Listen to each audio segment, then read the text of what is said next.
शीत दिन फ्रेश आमला मिलवा स्टार्ट हो गलानी। मुझे आपण सहित शेयर करी आमलार एक इन्स्टांट आचार जहाँ तैयारी करने बहुत सहज ना ताको खरार सुखेबार अच्छी ना कि झंझट अच्छी।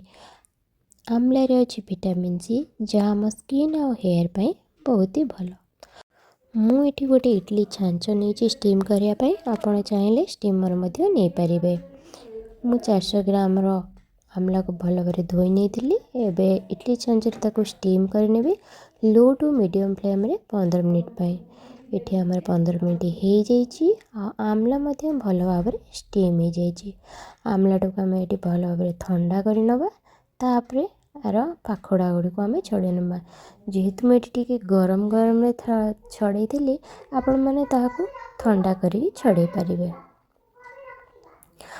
छड़े सारापर 15 टू 20 मिनिट पर्यंत आम फैन रे टिके सुखेदेवा।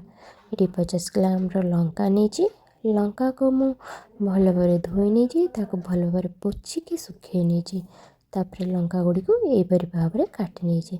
देखिपे आमला गुड़िक आमर टे भल भाव ड्राए हो जाइए। एबे चलतु प्रस्तुत करबा तार मसला। मसला मुझे नहीं 2 चामच धड़ा सोरिष, 1 चामच कला सोरिष, 1 चामच मेथी, 1 चामच पान मधुरी, 1 चामच धनिया। मसला गुड़ी को ऐड कर सारापर आपण मैंने गैस टा को ऑन करेंगे नहले आमर मसलाटी भल अधिक भाजी हो जहाँकि आमर कड़ालिया पण टे आसब मसला। तो ये आम को मसला को बेसी भाजबार नहीं 1 मिनिट को आधा मिनिट पर्यंत भाजबार अच्छी। मसला को टे ठंडा कर सारापर आम ब्लेंडिंग जार को नहीं जावा।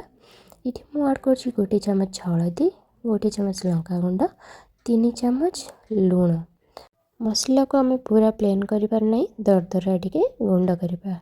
ये मुझे किसी तेल नहीं जाइए तेलटा को पूरा गरम करवा आगे ठंडा हाँपाई छाड़ना।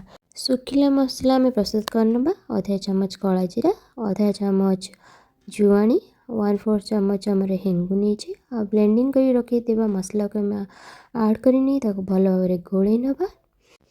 एबे आम काटिक रखा कंचा लंका आमला को ऐड करना आ सुखिला मसला भल भाव गोल नवा जमीती मसला गुड़िक आमला आ कंचा लंकार भल भाव मिसीज।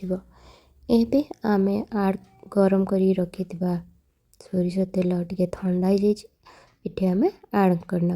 आपण मैंने मन रखिए तेल गरम रे बिल्कुल भी ऐड करेंगे कहीं जेहेतु आम सोरिष मिसी आचारटी आपंकर पिता हो।